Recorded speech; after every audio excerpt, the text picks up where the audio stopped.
What is up, guys? Alex McDonald joined by Larry Cox. What's up, Larry?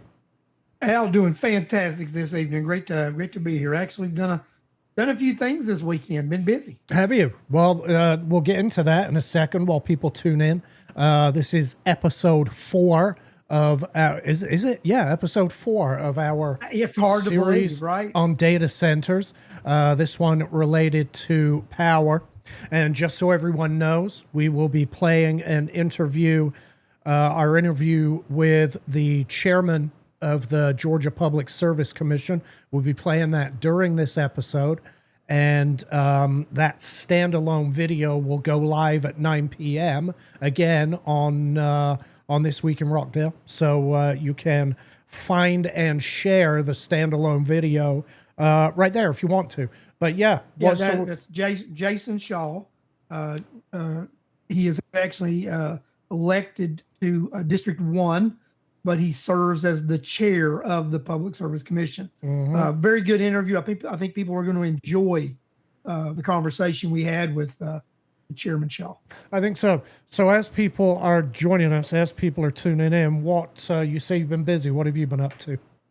Al, I went to a town hall yesterday, and it was a couple things they talked about. They talked about the new tax form and what it looks like because of 581. That was very informative for if you weren't, if people didn't understand why we got these weird looking forms now. They were part of a new piece of legislation. It wasn't anything that our county did. It's actually every county's looks that same way. And then the county had some sort of thing over at Parker Road today, and I took my granddaughter Janiyah over there, and she, of course, robbed the bank as usual. Probably spent about $75-80 on trinkets for her over there. But that was a nice little festival they had over there. And then you remember you were with us the other day over at the Cherry Blossom, I think it was, and you saw our daughter Ashley was pregnant. She had her baby this weekend also. Yep. So we've been busy going back and forth to the hospital. Yeah, so, congratulations, by the way, Granddad. So Ashley's had her baby. So baby Sage is here, and a lot of people don't know that's 9 grandkids for me, Al. Right. So it's an awful lot of grandkids. Yeah, it's a lot of grandkids. So, yeah, but no, good for you, and congratulations. Yeah. So it's been a busy weekend, and I was. You know how it is. I mean, sometimes they are busy. Yeah. And then just to let everybody know also, the Board of Education held our first round of interviews this past Friday. We interviewed 5 top quality candidates and have narrowed that down to 3. And we'll be doing a second interview. And we'll have you guys a superintendent by the end of the month, a new superintendent. Yeah. Yeah, I saw the I think it was Rhonda Taylor's meeting. Corliss was streaming it, so I caught a bit of that. I've been annoying people this weekend with facts, which they really don't like. But hey, that's okay.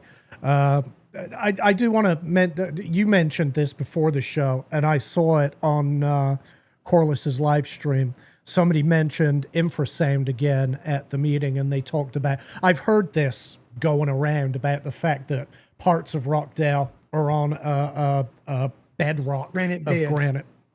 Yeah. And that this infrasound is gonna travel across the entire county. In fact, at one Board of Commissioners meeting, one young lady happened to say that it's going to travel into all our surrounding counties as well, this infrasound. And I want to address that because it is, it's quite frankly, it's wrong, but it's also extremely misleading. Granite is a decent conductor of low frequencies, Larry.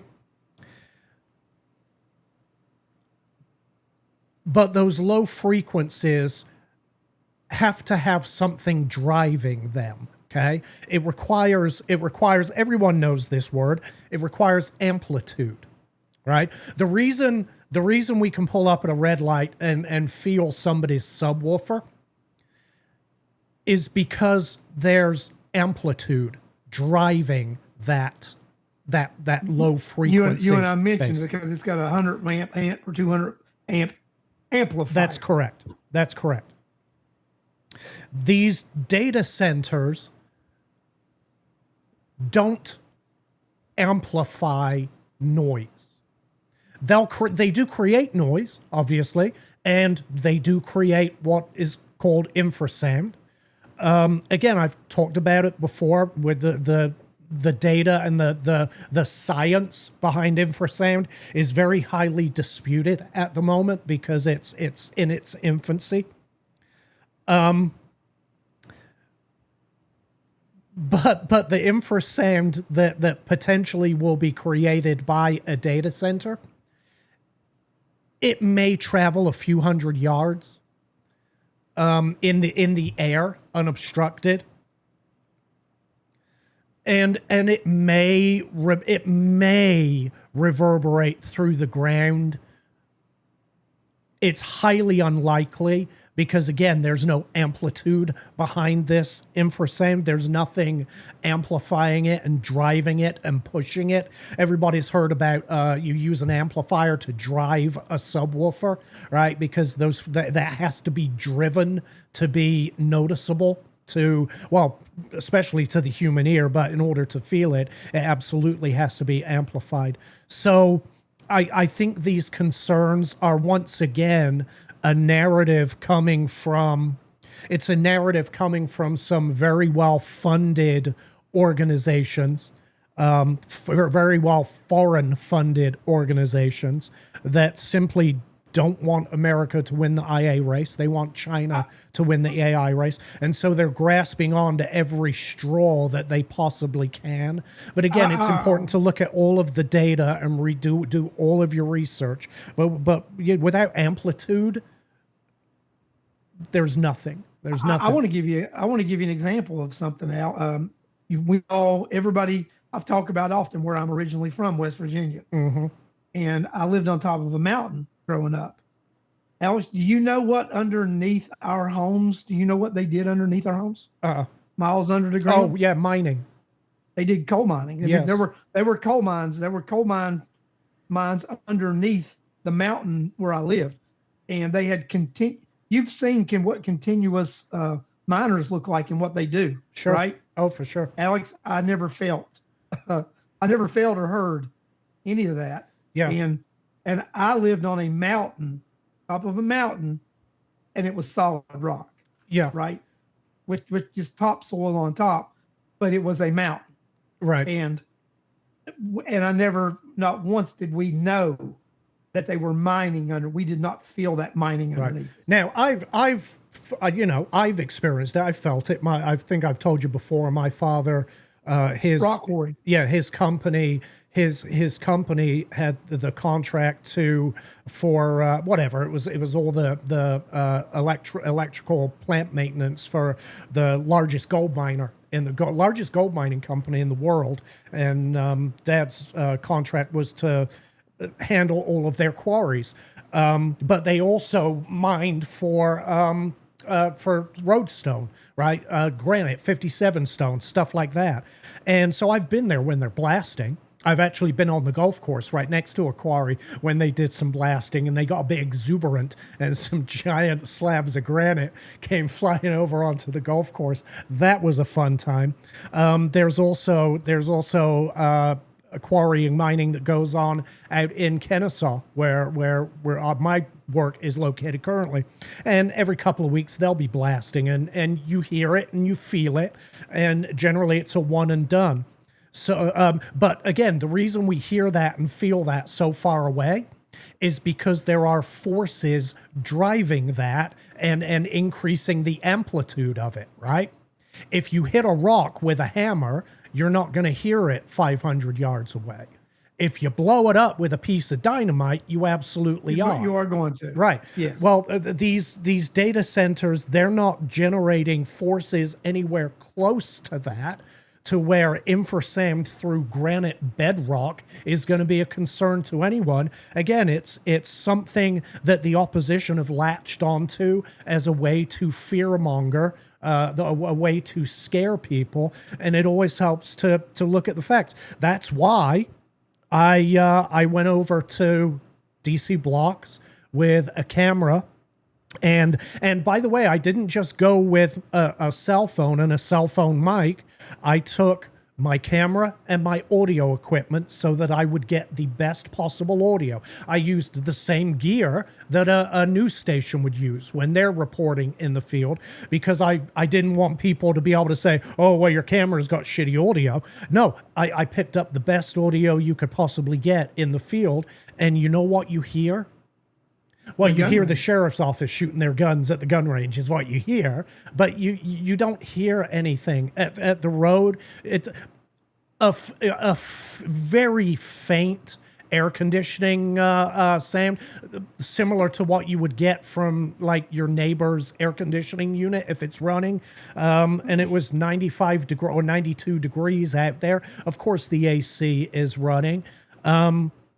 But I'm glad some cars drove by, because people got to see the difference, how loud a car is in comparison to the data center.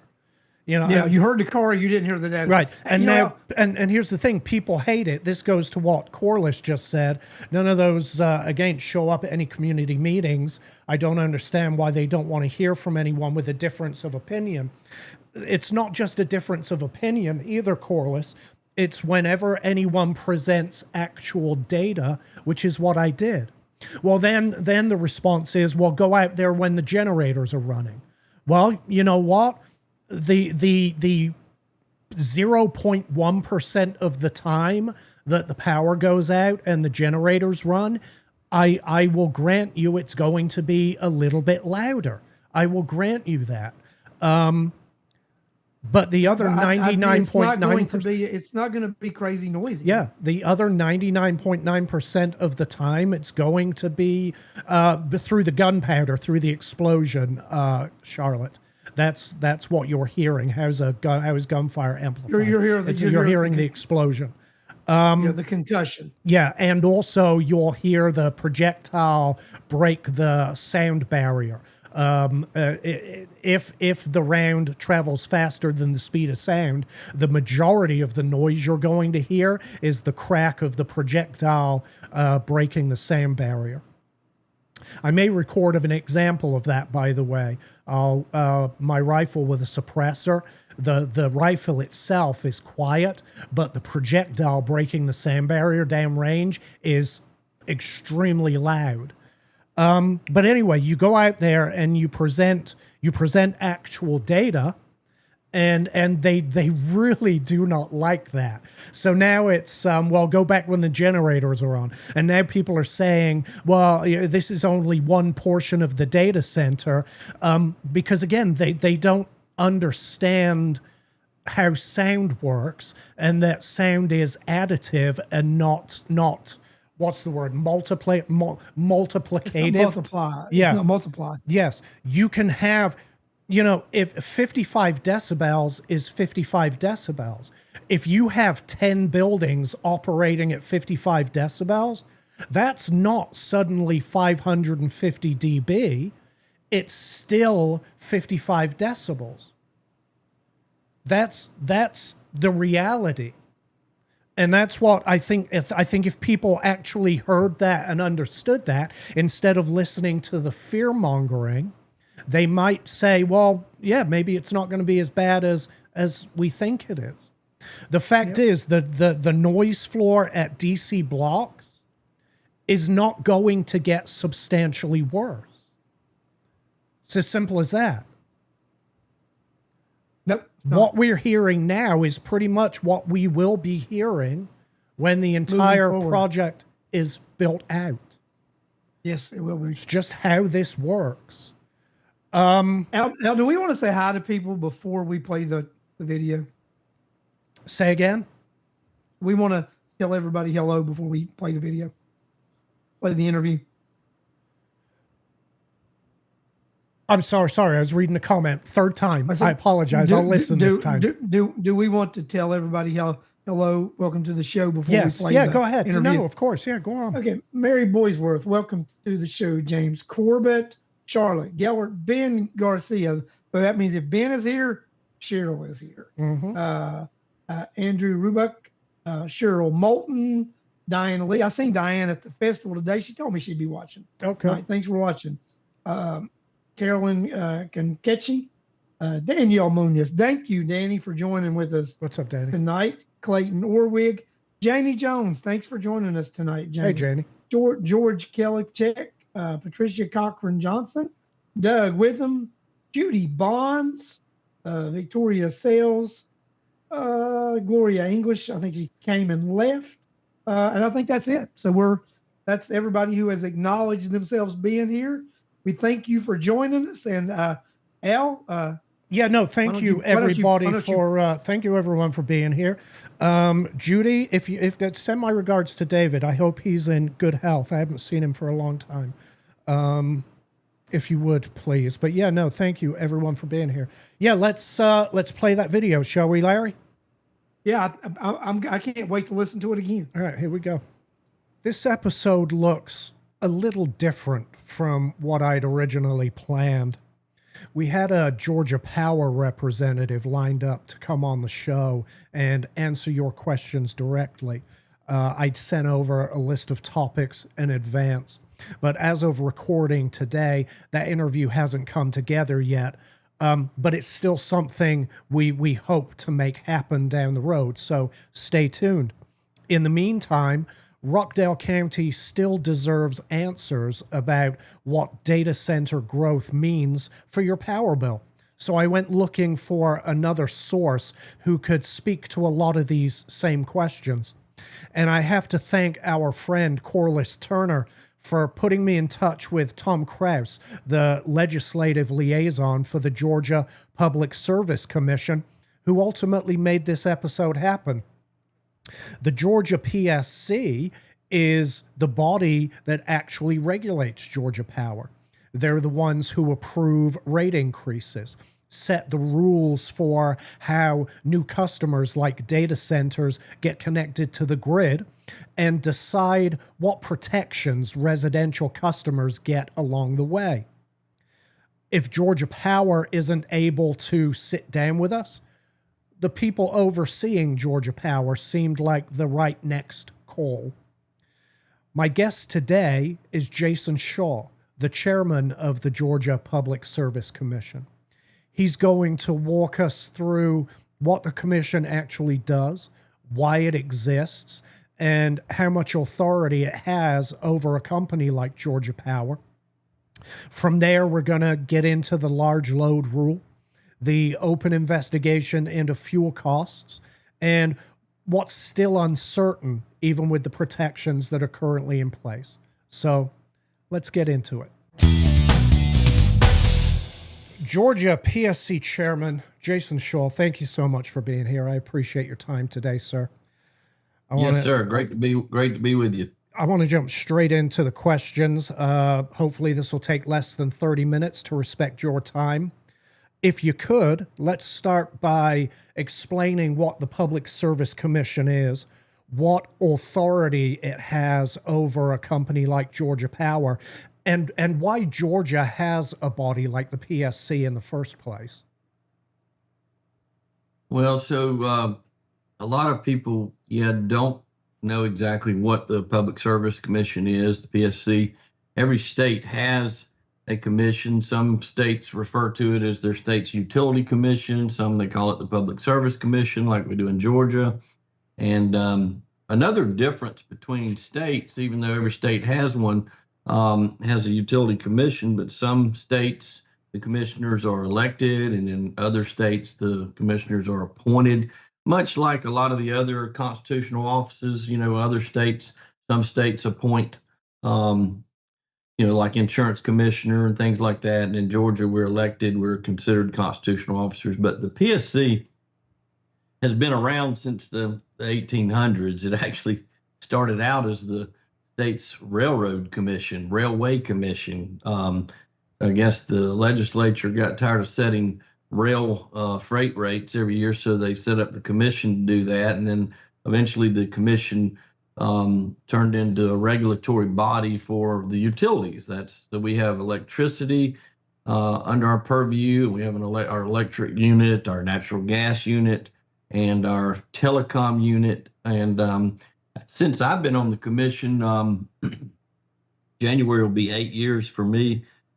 We actually added a fourth unit that was under our electric unit before, which is our renewables and energy efficiency unit. So we have those different units. But what the PSC is for, and what it's structured to do is to be the regulatory body that keeps these monopoly providers in a competitive situation. So normally in a capitalist economy, the competition is what drives prices down. Since we don't have that, we've been under the Territorial Act in Georgia since the 1970s, and that was the original act that set up the territories that are still the guidepost today. So Georgia Power has their territories, and then you've got over 50 municipals providers, and then you've got your co-ops, your electric co-ops, your EMCs.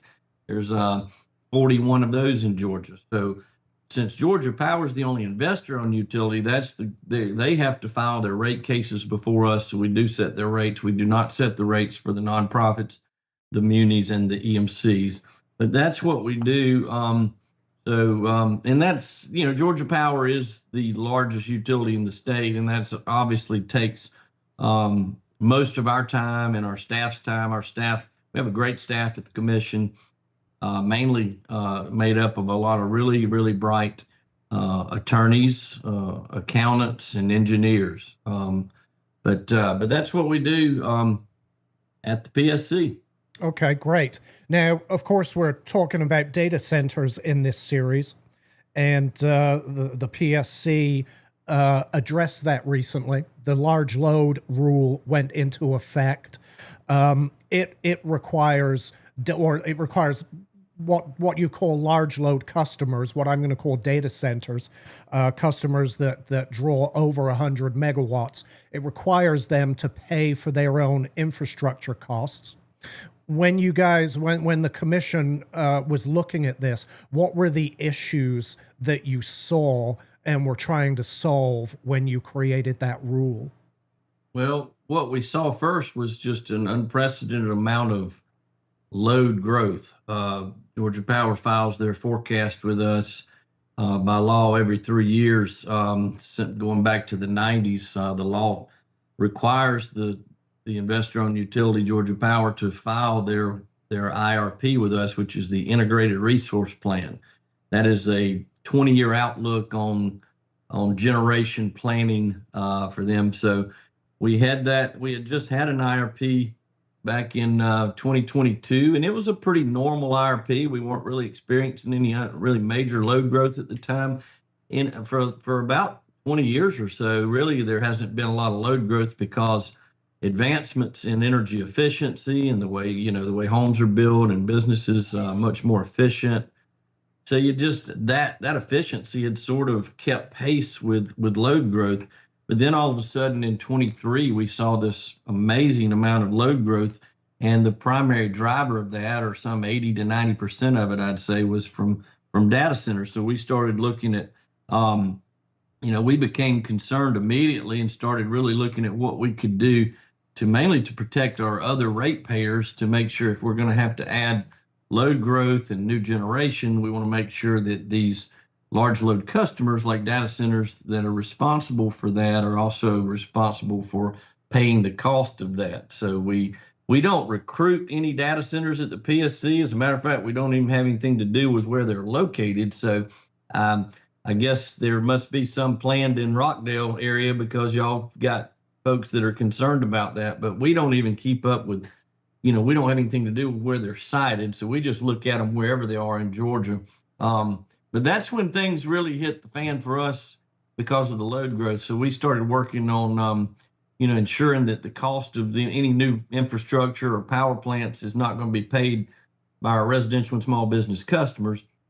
and when it's intended to go towards data centers. So in 2025, early part is when we've adopted those changes that we've been working on for a while, and we have imposed these new rules to help with that. And part of those rules requires these data centers to pay for all this new infrastructure. Well, Alex, I do have a follow up as far as when he mentioned load growth, and we'd had that steady amount of load for that many years. Commissioner Shaw, this load growth, can our grid handle this load growth? Because some residential customers are concerned that this may cause brownouts, blackouts, this kind of thing.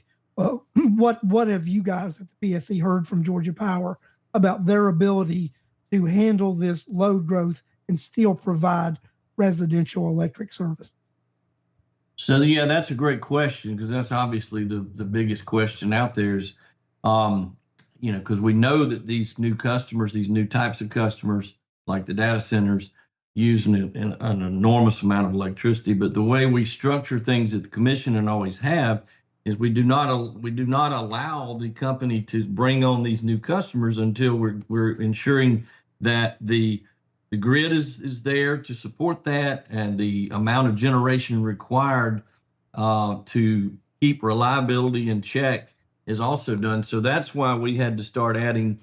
The first step is to add some generation to accommodate some growth. The leadership of our state, it's no secret, have made decisions that they want to be a part of this unprecedented amount of growth and infrastructure growth and investment in our country. It's really AI has driven a lot of this, we know, but AI is something that's considered a national security issue, because as more AI controls more and more sectors of the economy and more industries and businesses, we know that we want to be able to control that technology here in our country and not be reliant particularly on other countries that may or may not be friendly towards our country.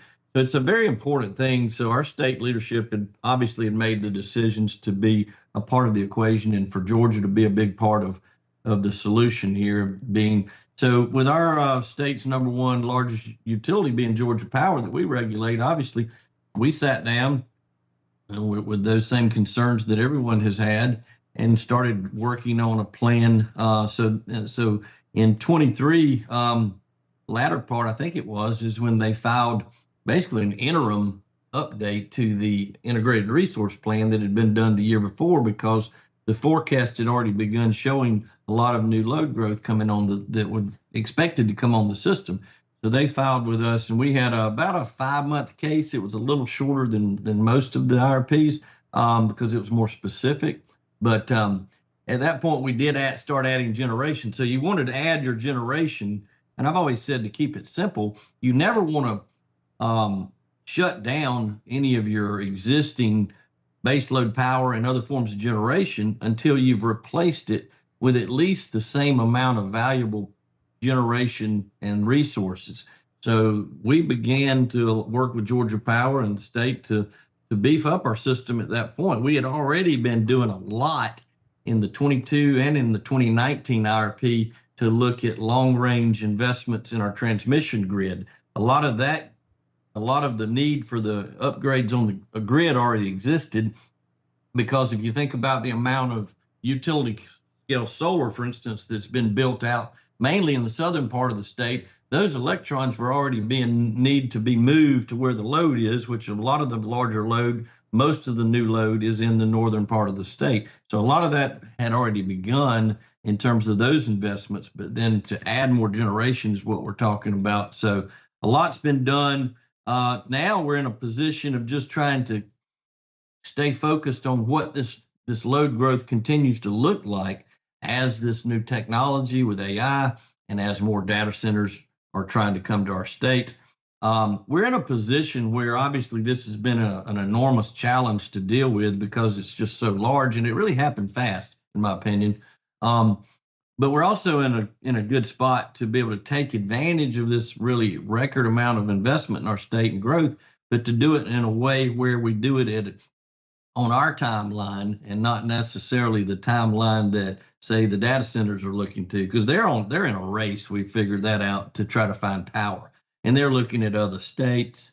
The large load new rules that we adopted for 100 megawatt plus size customers, which are huge customers, we've since seen over the last couple of years that a lot of other states are sort of following our lead on this. We were really the first to tackle it in a major way with all these new rules and regulations. So a lot of states we've noticed are starting to adopt very similar rules to ours that has all of the everything that you need to ensure that we're protecting our other ratepayers and making sure that these large load customers like data centers are paying the cost.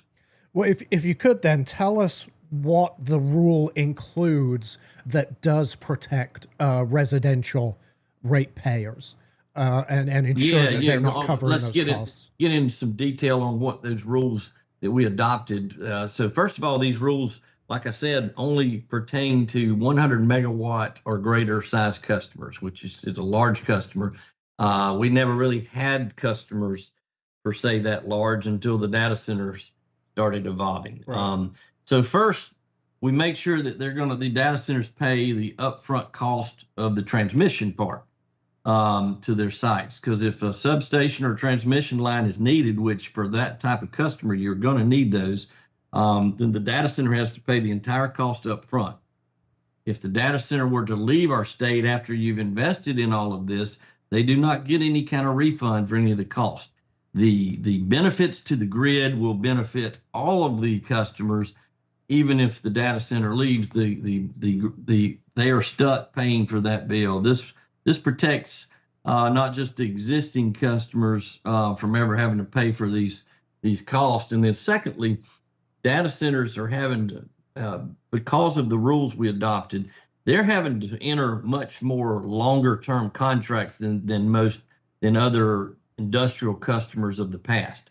So we're locking them in now with minimum 15-year commitments with Georgia Power. So the contracts, they have two different rates designed. So the data center has to pay the higher of those two rates each month. The first part of the rate is what we call the minimum bill requirement.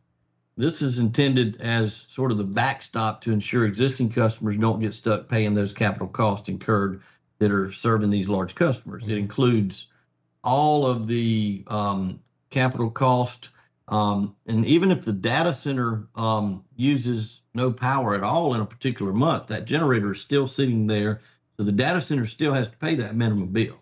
So this is designed to prevent these costs from going on to other customers. And then the second part of the rate is the regular tariff rate for large load customers, and these rates are designed to recover all of the cost incurred in serving these customers, both the fixed cost and the variable cost. So both capital cost and things like operation and maintenance. So typically this rate is going to be much higher than the minimum bill because it's got the usage as well. So as I said, the minimum bill is a backstop to ensure the data centers are paying for the infrastructure, even if they aren't using the power. I hope that kind of tells you a little more about the details of what these it does, and customers are having to pay. It does, and I think implementing the contract increase, because it was initially 5 years, now it's 15 years. I think that's reassuring to a lot of people, because I've heard a number of folks in the community who've been concerned that the data centers will move in, and in 8 years they'll abandon everything and move out, and we'll be on the hook for it. That 15-year contract was a good, smart move. So well done, Chairman. Well, that's something, these concerns that folks have are valid. And it's the same concerns that the commission, along with our staff, has had from day one. So we feel, this has been a tough thing to go through, but that's why we took our time to start with, and we looked at it and developed a plan. And then now, like I said, we were still the very first state to really, in a meaningful way, conquer this. But at the end of the day, I think all the states are trying to do the same thing. And then there's been some things done on the federal level this year as well to try to do the same thing, which is protect all the other ratepayers. If we're going to allow these data centers to evolve and and locate in our country. Yeah, I think you guys did a great job with the large load rule. There are some things that still need to be addressed. For example, there's an investigation with the PSC at the moment about fuel recovery costs and how those fuel costs will ultimately be allocated, between the large industrial customers and residential ratepayers. And I know you can't go into specifics about this because that investigation is ongoing, but are you able to tell us what the commission's goal or thought process is going into the fuel recovery cost investigation? Yeah, that's a good question, because what happened was, usually every 3 years, Georgia Power does file what's called a fuel case before us. Fuel cases are handled a little differently than everything else that goes into a traditional rate case, because fuel cost, the law in Georgia says that fuel cost incurred by the investor-owned utility are basically a pass-through, since they don't earn a return on fuel cost, but they still file a fuel case before us, and we deal with it. Does affect the rates in a big way because it's such a big part of the overall cost, and it affects the rates in the way that whether or not over that prior 3 years, if you had an over or an under recovery on the fuel costs that were set in the prior case. And that can be a very big extreme between the two. And I've already seen it in my tenure at the commission. For instance, during the prior administration, we had a fuel case that would have been in 23, and then we had one in 2020. In 2020, we were dealing with a disaster. We were dealing with in 2020, we were dealing with a pretty simple situation. We had an over recovery on fuel, so we were able to credit customers' bills during that year, right after the fuel case was settled, and this would have probably been in the summertime. And then you fast forward 3 years to 23, what had happened with fuel cost in the country, particularly with natural gas.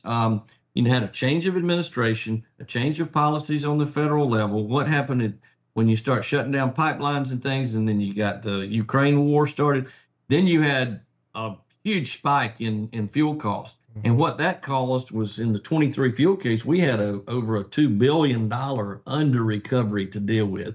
That, we were going through Plant Vogtle. That was something that I would say I inherited, even though I supported the completion of the project. It was a very, a tough situation. The project was way over budget, and that had to be built into the rate base eventually. But nothing affected the rates more than that fuel case when we had such an under recovery. And so we had another fuel case this year, and we just finished that up, and we did it along with a storm recovery case because of the just enormous effects that the company dealt with from Hurricane Helene and Hurricane Idalia, but mainly Helene. That was just by far the largest single weather event to hit the state, and it affected everyone, especially our utilities. But I'll back up a little bit when I talked about how the commission sets the rates for Georgia Power, and they'll file a rate case. Well, we negotiated a rate freeze with them last year, because traditionally in 25, they would have filed a rate case, a rate increase with us that normally would take place right after the integrated resource plan that we voted on in around July of that year. So we didn't have a rate case, but we did allow them to come in this year at the same time as the fuel case and debate the storm recovery and have a full-fledged transparent case with intervener parties and cross-examination like we do all of our hearings. So we've just finished that. And what came out of that fuel case was a lot of conversation around these large load customers and the fuel costs for them, because most of them are on a very, very complicated billing program called real-time pricing, where all of those costs and incremental costs and everything are built into the rate. And so we felt like that is such a complicated rate in itself that it warranted really, really taking a look at it by itself with nothing else, and let's have a separate docket. So we will be having a separate docket a little later this year, so I can comment on it. None of the parties have filed their testimonies or anything yet, but it'll give us a chance to really look in detail at these large load customers and how their real-time pricing is taking place, and just gives us another opportunity to just make sure that these large load customers, I like to say, not just paying their fair share, but I want them to pay more than their fair share. If they're having an enormous impact on the grid, as well as we all know, and it's only fair, in my opinion, that they pay.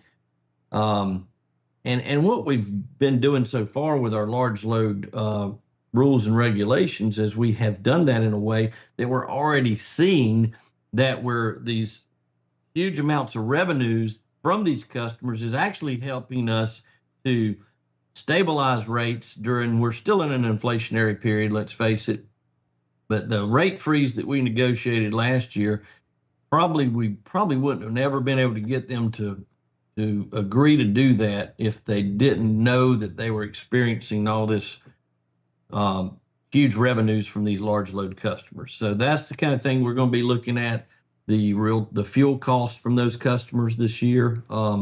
It's going to be a big case because I expect staff to not just look at those fuel costs for large load customers, but also really, really look at these forecasts. We're already requiring, as part of our new rules and regs for large loads, for the company to file these quarterly large load reports to us, because this pipeline of projects looking to come to our state, most of it being data centers, we know. Now, Georgia's still the top state for business, so we're still getting large industrial customers. The state's got a lot of prospects out there, but let's face it, the amount of prospects that are out there in the pipeline that are looking to come to Georgia, most of them are data centers. Right. That pipeline that I refer to is not something that we deal with per se at the PSC. That's the pipeline that our state economic developers and state leaders are looking at and dealing with various companies that are looking to come to our state. And we have seen that pipeline just continue to just shoot through the roof. And that's really what's been the most amazing thing about this to me, is how fast it happened. Is we've never seen in our lifetime this amount of activity, new activity in our state. So it's something that needs to be managed, and it's something that you need to take a steady approach. And that's why we decided to open a separate docket to look at these fuel costs later this year. So you say it's going to be a large, a lengthy investigation. When do you expect it to wrap up? And when it does wrap up, after it's finalized, what will that look like? Will it result in a new rule? Would it be an addendum to the existing rule? Would it simply be a recommendation to Georgia Power? What do you think we'd be looking at there? Well, yeah, so they will, we've directed them to file this case with us, and we'll start hearings on it this fall. Mm-hmm. So we'll be coming out with that soon. We'll have a procedure and scheduling order that we'll adopt that'll set the schedule for all of this. And that way, all of the stakeholders and interested parties, and I expect the interested parties in this case to be a lot of the folks that are affected by it. So obviously, just like most of our big cases like this, you'll have your environmental groups, your manufacturers, your consumer protection groups, obviously our staff, our public interest advocacy staff that takes the lead on these cases, and as well as the company. So all the parties that file to intervene in the case will file testimony. And then, the commissioners will make a decision based on after the hearings on the sworn testimony and all the evidence that we've heard, and make decisions based on the record of the case. So it's hard to speculate at this point, what not knowing what we're going to be seeing as far as testimony. Each of the parties get to cross-examine. I think it's a good thing, because the parties that have the most concern get to put their experts up and really dive into what those concerns are and try to get all their questions answered. But it also gives those that are from, let's say, from the manufacturer side. Most of these data centers are members of the Manufacturers Association, I think, and it gives them their day in court, so to speak, to prove that they're paying their fair share if that's what they're saying. Because at the end of the day, that's what we're double checking. That's what we're fact checking, is to make sure, because it is complicated when you get into the real time pricing and how fuel costs are affected for these type customers. Yeah, for sure. Look, obviously, I'm glad that a body like the PSC exists. Now, I do fully expect Georgia Power to do the right thing. I don't believe for one second they're in business to alienate and upset their residential customers. However, Senate Bill 34 would have written a lot of these ratepayer protections into law, rather than just leaving it as a set of rules from the PSC. That stalled in the legislature this session, and Senate Bill 34 is the one that Georgia Power opposed. I'm not sure why they opposed it. Maybe they thought they would work better with the PSC. But does the I don't know if you can answer this, but does the commission have a position on whether these protections should eventually be codified in statute rather than left as rules that the commission has created, and the commission is responsible then for enforcing upon Georgia Power? Well, I'll just speak for myself, certainly not Georgia Power, but yeah, I have no problem with codifying our rules. I know there was a version that did just that, or maybe two versions. I can't remember all the details on what happened during the session on that bill, but I will say that yeah, I mean, I don't have any problem with them codifying our rules. But the only thing I said when I testified before committee was that I've said from day one, as we have tried to navigate this challenge of dealing with these large load customers, and we have said all along that just because you go in and you work so hard for months with staff and the company to develop these new rules and regulations, that doesn't necessarily mean that it's the last time we're going to have to look at it. This technology is evolving and changing. These large load customers continue to look to our state to place their homes here. And so we're still seeing this as a challenge. So we need to be able to adapt with this and continually look at it. That's why we're forcing the company to file these continuous large load reports. We're having they cannot do anything until they have a contracted sign with an end customer, and then we have another 30 days after that to review those large load contracts to make sure that they do indeed meet all of the regulations that we have called for in our rules. And so a lot's going on there, but I'm not necessarily saying that we're not going to continue to need to look at these rules and potentially even make them even stronger. I mean, it's a mixed bag. I hear people that from the AI community and the economic development community sometimes say that our rules are too strict. And they probably are. I mean, the most strict rules that this commission's ever imposed. But it's because we have to do that, in my opinion. People are concerned. We're concerned. This is new, and it's going to remain something that we need to stay on top of. And that means that we need the flexibility to be able to adopt. Just like what happened this year in the fuel case, when we decided, let's open another docket this year and let's look at these fuel costs for these large load customers and make sure that we're doing that right. We don't need to wait until the legislature comes back in session in January and then hopefully get something done. And then the governor would sign it after the session and say 1st of May or sometime. And then by July, we can get to work. We need to be able to take action at any appropriate time when we see that there's a problem or potential for a problem. And that's the only thing I'm saying, is that I would love to see them. I have no problem codifying what we've done, but just make sure that we still have enough flexibility that we can address issues as they come up. Sure, and it's honestly, it's reassuring to hear you say that. The PSC has obviously looked at a lot of issues and addressed those. The fuel cost is an issue that you're currently looking at. Is there anything else that you think is outstanding currently that you need to look at, or is now just a matter of monitoring this growth and just being reactionary in the future? Well, I mean, obviously the fuel cost piece is what we're looking at immediately, but I think the main point going forward is just to stay on top of where the industry's headed.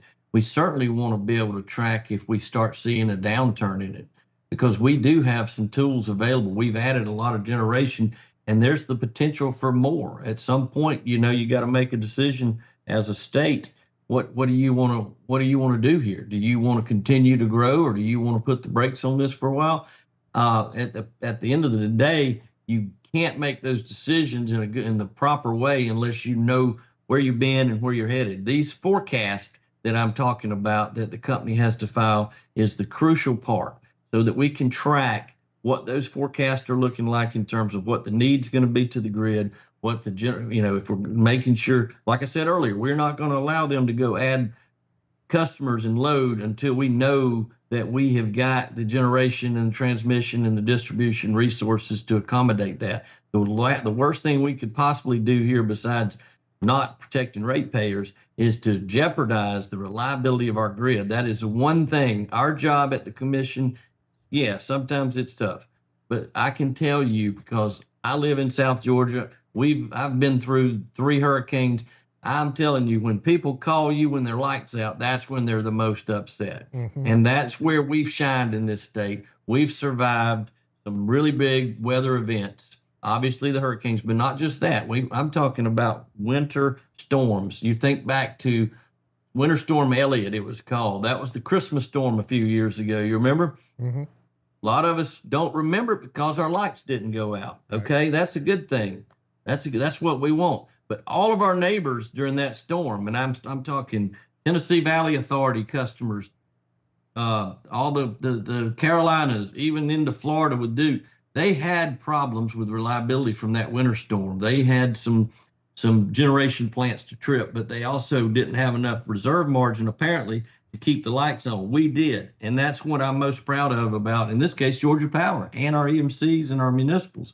None of our providers in our state had to enforce any kind of curtailment on their customers, with the exception of the 3 EMCs in the far north part of the state that are served by Tennessee Valley Authority. So that's something I'm proud of. We have the most, in my opinion, the most reliable grid in the country. And that's why Georgia is leading the state in business, and why a lot of states and companies want to come here, because they want reliable service and they want competitive rates. So I'm proud of that. And that's why we've got to do all we can to protect not just the affordability piece, but the reliability piece. And Alex, and that comes back to why I was been told by end users why they want to come to Georgia is because of the reliability of the electric grid. Right. I've actually been told that, Commissioner. Right. So, and you guys have been told that. And if we do this right, which I think we're doing it right, and we got to stay on it. But if we do this right, we're just going to strengthen our grid. We're going to allow these large load customers with all their money and resources help us make our grid even better. We're going to let them pay for it. That's right. Yeah. And Chairman, you should be proud of the record of reliability. And thankfully, your plan is to ensure that doesn't change moving forward, even with this extra demand from data centers. That's very reassuring to me, and I'm sure it is to our viewers. I think that's actually a great place to leave this. Look, I can't thank you enough for coming on and answering these questions. If people have questions for the PSC, are they able to contact the PSC directly if they have any follow-ups to this? Oh, absolutely. It's, psc.ga.gov is our website. We've got our consumer protection unit. You've got direct emails to all the commissioners in our offices. So yeah, we're open for business every single day. We have committees every other Thursday, and then we set the agenda for our administrative session votes the following Tuesday. So we're in the office, we're there. We're easy to reach because we don't have offices all around the state. We're a very small agency per se. I mean, we've got about I'd say we're up to almost 90 employees total. So we're very lean and mean. I mean, I know other commissions around the country that have 5 times more employees than we do, but we get it done. So yeah, we're there, and we'd love to take your calls and anything. If you've got a problem with your utility, even if it's one of the municipals that we don't regulate per se, we still know people and we can help connect dots sometimes and get you in touch with them. But anytime we can help, please tell folks to come see us. We appreciate that. PSC Chairman Jason Shaw, thank you so much for your time today, sir. Thank you very much. Yes, sir. You too. Y'all have a great day, and thanks for having me on. Thank you. Appreciate it. Thank you. Got to hand it to him, by the way, Larry, because he had no idea what he was walking into. And in fact, he thought he was walking into to a lion's den, is what he thought, and yet he still agreed to come on and came on, even though he thought that it was going to be a, just a bunch of anti-data center yelling and screaming. Well, he actually said after the interview, that's not what I thought it was going to be at all. Right. What he actually said. Right. You know what I mean? And there's something he said off interview that I want to let people know too. And it was going back to when he talked about I made the comment about the end users wanting the reliable electric grid. Yep. And he said yes. And then when we talked about them paying for it, he made this comment. He said, we have a generational opportunity. Do you remember him saying that? Yes. A generational opportunity to have someone to beef up our electric grid, for them to pay for it. Yep. And he said, if we don't take advantage of it, they're going to pass right by us, and other states will. Yes. He said this is a generational opportunity. And to me, that was very, I wish we'd have had that comment on air. Yeah, because we are going to have to beef up the grid regardless, because whether it's data centers or other industries, the demand for power is increasing. Right now, data centers are covering that cost here in Georgia. This is a once in a lifetime opportunity. It is. Yeah, he said that. Charlotte asks, what happens after 3 years? Fuel. So. Oh, hold on. Let me turn this back on.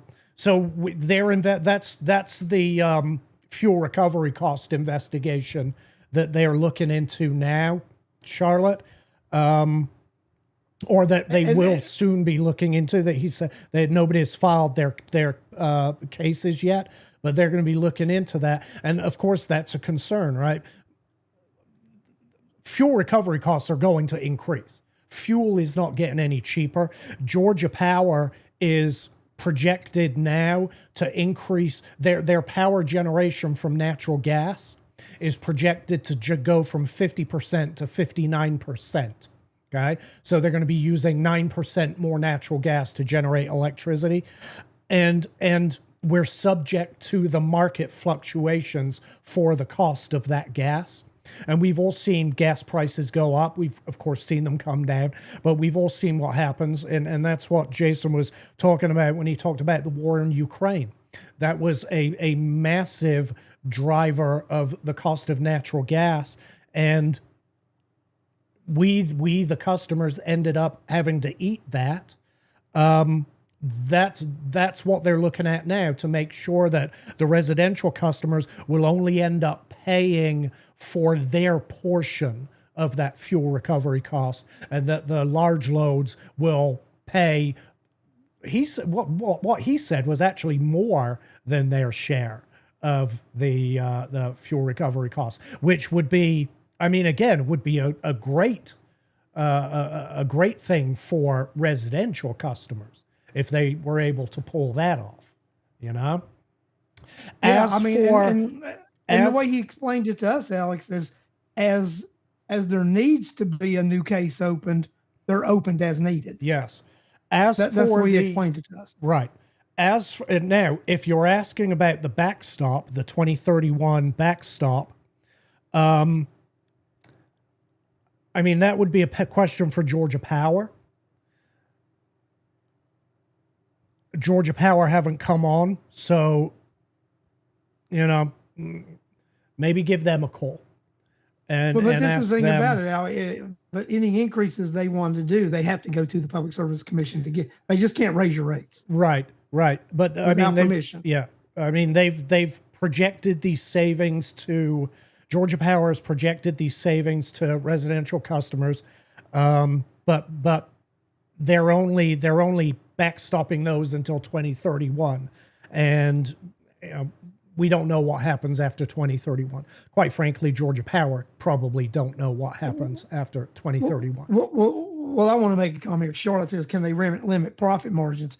They set the rates, and the rates are set. Then it depends on how much sales you have and usage. So it's no, Charlotte. The answer is no, because they set the rates. These are the rates, and then they're going to sell whatever they sell, and they make a profit off of whatever they sell. Yeah, so I don't think. And I don't, again, government shouldn't be in the business of regulating people's profits, in my opinion. I get that Georgia Power is a de facto monopoly. But it's the de facto, exactly. They invest a lot back. It is the de facto monopoly we have. I'm glad the Georgia PSC is there to keep an eye on things and make sure that we're not taken advantage of. But I mean, most of us are also invested in Georgia Power. If you have a 401k, there's a very good chance you have money invested with Georgia Power right now. And limiting their profitability will hurt you twofold. So, yeah, I don't know that that's necessarily a good idea. I think when we were at the town hall yesterday, a lot of people had electrical questions, and I think Chairman Shaw covered most of the concerns that people had. Yes, there was one young lady who's concerned about her water bill. Jennifer says BS. Apparently, everything that we've covered on tonight's show about power is BS because Jennifer's water bill has gone up. And it's tripled in the last year, so citizens are absolutely picking up the cost. I will repeat what I said in a comment. We don't have data centers in Rockdale that are using water on a daily basis. We have one operational data center that is a closed loop system, which means the water is continually recirculated, just like in your car. There's no water in, no water out. If your water bill has tripled, look, the cost of water has absolutely gone up in Rockdale. Those increases have been planned, and they roll them out. They present the Board of Commissioners a 5-year plan for their increases. And of course, our cost per 1,000 gallons has gone up. But if your water bill has tripled, I'm going to say that you have a leak somewhere, and I would certainly investigate that. And remember this, if it turns out that it is a leak, you can apply for a refund of the overage. So it's possible to get reimbursed for the additional. But if you've left it a year, I don't know that you'll get reimbursed for everything.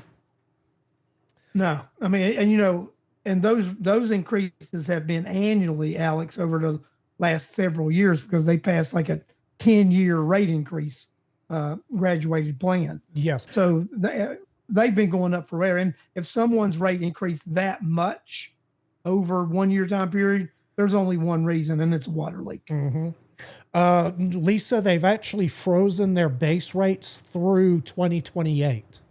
So they're frozen for the rest of this year, for 2027, and for 2028. And again, the reason they're able to do that is because of the additional revenue from data centers. That's if that goes away, then our power bills will go up for certain. So from what I gather out, DC Blocks had to, they cut a check for $52 million for infrastructure. And from what I've gathered, this next project, if approved, $100 million is what they've got to write a check to Georgia Power for. Yes, for the infrastructure. Actually, this goes back to a question. I think it was from James. It was towards the beginning. somebody asked what constitutes infrastructure or something along those lines. Do you see that? Yep. I can't see it. I was going to bring it up. I can't find it. I was going to bring it up on the. Jason touched on some of that, obviously. Expansions to the grid, substations. So if a new substation has to be built to serve a data center, the data center has to cover the cost of that. Any capital investment, any capital costs related that go towards ultimately serving data centers have to be covered by the data centers. James's question, his primary concern was that the data centers would not draw more power than the grid can handle. He was concerned about it was coreless. I apologize. It was coreless. So, can you define infrastructure costs? But that's what it is. Any capital expenditure for grid expansion related to data centers and substations and such. Yeah, that means substations. Any gas. Hopefully, we won't run into the gas turbine issue here in Rockdale. I don't think we would be able to with the 55 decibel. The 55 decibel limit that the county wants to impose, which is a veritable whisper, by the way. Oh, and by the way, that video that's going around of the noisy data center, that was a retrofitted building, correct? It was. That was never designed and built as a data center. It was, and this is why you should never retrofit an existing building to a data center. That is a anomaly, which is look. It exists, and it's unfortunate that it exists for the people that live nearby. But don't think for a second that is what's being proposed. For here in Rockdale. And I want to answer. I want to answer James's question here. So, James, your question: DC Blocks has one operational center, as I understand. Do you say that they are not requesting permission because when they got their original permission, they are building. This is when they are building a data center campus, which has multiple buildings. Data center campuses have multiple buildings, and like Alex mentioned earlier in the show, multiple buildings do not amplify.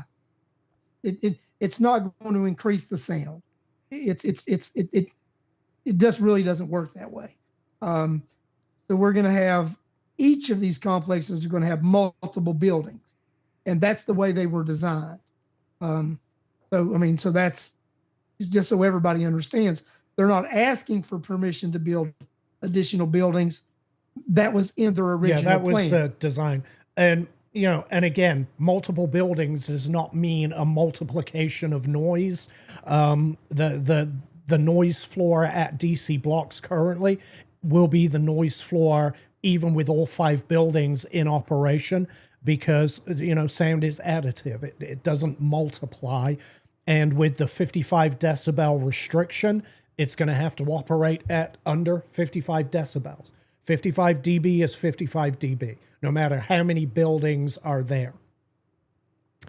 I'm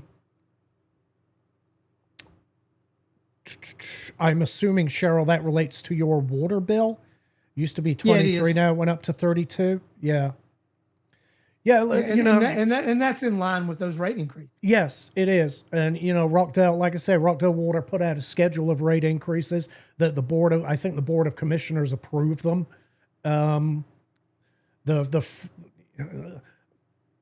remember there was a substantial one under Oz Nesbitt, or I should not under. It was during Oz Nesbitt's chairmanship. It wasn't the responsibility of Oz Nesbitt. It was Rockdale Water who needed to raise money for infrastructure. And it was like a 10-year graduated increase. Yes, and we're still in that. Yeah. Yeah. But yeah, so the standalone interview, let me just verify, should have gone live at 9 p.m. on This Week in Rockdale. I think that's it. I'm going to just make a quick change to that. There we go. I will pin that to the top of the page so that if you want to be able to share that with people, you can. That one, of course, is labeled as Data Centers Episode 4.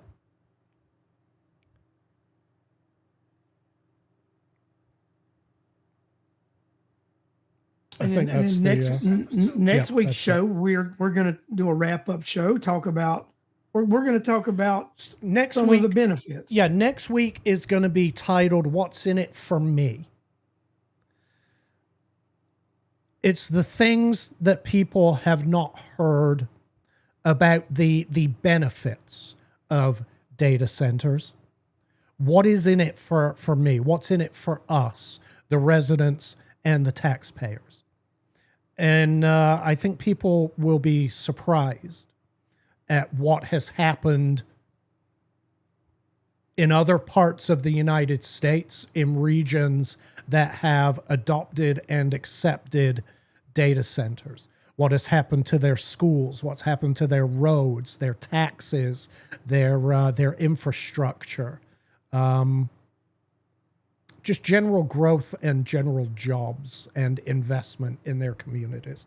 I think people will be surprised. And we left that until the end because this wasn't about selling data centers. It was about presenting the truth and the facts around data centers and the possibilities.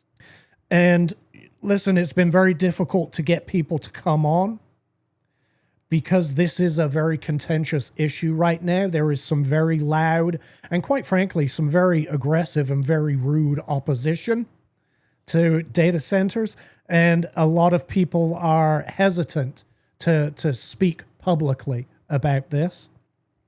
And so thank you to all the guests that we've been able to secure so far. I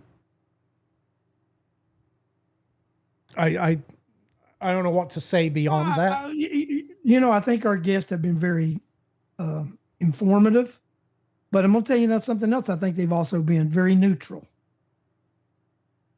I think they've just given us facts. No, James, I have not heard anything. So we're just gonna skip that. We're gonna go straight to the what's in it for me.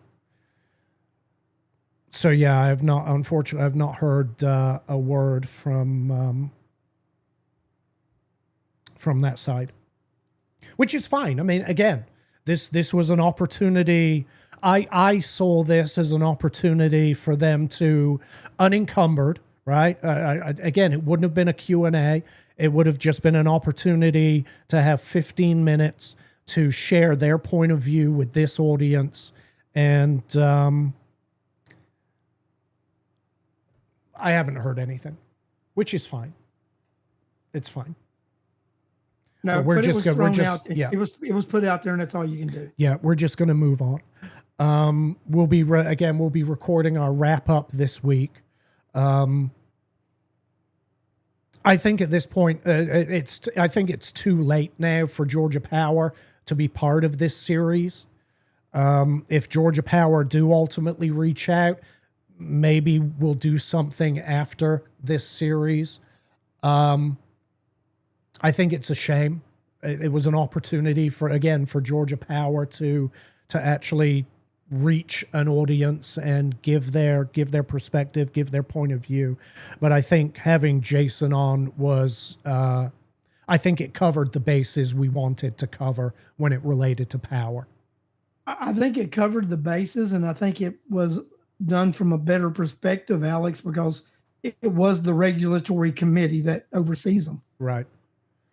I mean, so if this is, Georgia Power basically tell you, well, this is what we would like to do. And with Jason's, well, this is what we're going to allow them to do. Mm-hmm. Look, I get it. I get the position that Georgia Power are in. Like I said, it is a It's a very contentious issue. But when you're one of the major players in that debate, I think it's incumbent on you to engage with the public. That's my position. Well, Again, I think it's beat up a little bit. They got beat up a little bit at a few things, and I don't think they want to get beat up. Yeah, I agree. I understand why they're not coming on. I understand it completely. I just think it's a shame because this was not a venue where they were going to get beat up.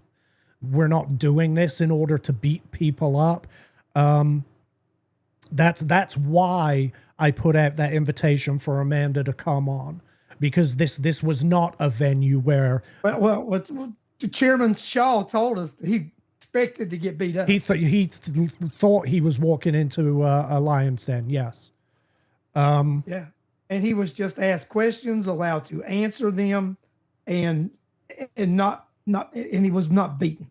Mm-hmm. He was not browbeaten. So, he actually was very appreciative of being able to come on and to talk frankly with us and tell a story. Mm-hmm. And that's what we want, right? We want people to be able to come on and open up and tell a story. And that's what I have found through my years of doing this. And you guys have always watched the way I do interviews.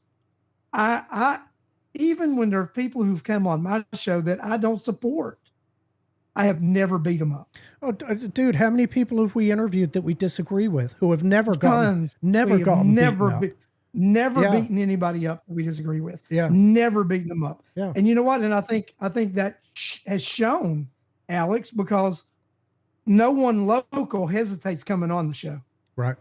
Look, I think both sides should have an opportunity to be heard. And I'll tell you this. In fact, I think in many cases it is highly beneficial to allow your opposition to speak for themselves. Alex, I'm going to have a guest on my show in 2 weeks. Okay. I'm going to let everybody know who it is. And this guest actually told me, I never thought I would come on your show, Larry Cox. And that's Councilman Sherry Washington. Okay. So Sherry's going to come on my show in 2 weeks. And she point blank said, I never thought I would be coming on your show. Right. Right. Well, she's banned from mine. Yeah, I know. That's why we're not doing a joint show. Yeah. Yeah. She's banned from my show. But she's coming on my show and we're going to talk about some things, right? Yeah. So, yeah.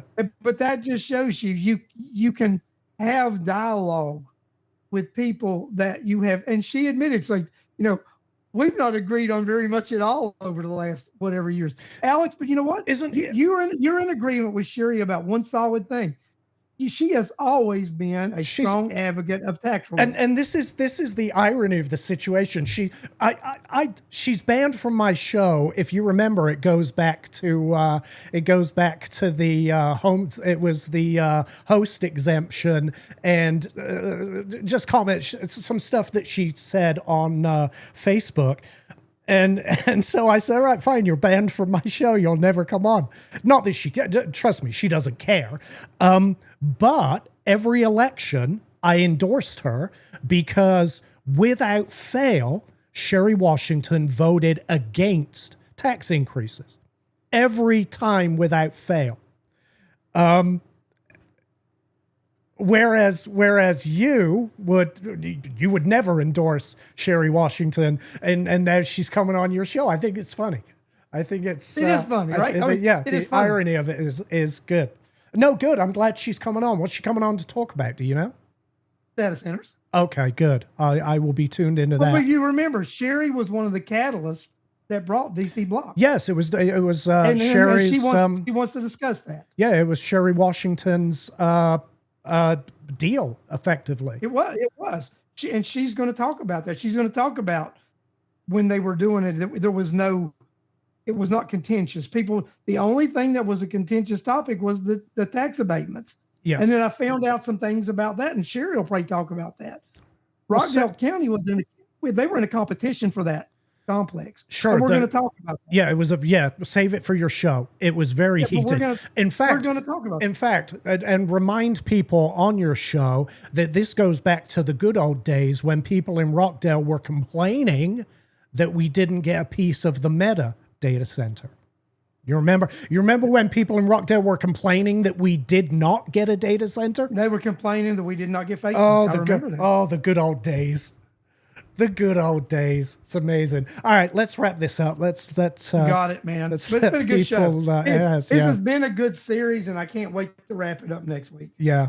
Thank you, everybody, for tuning in. Like I said, next week it's What's in It for Me, and hopefully you'll come back and tune in for that. In the meantime, hope everybody has a great week. Watch some football.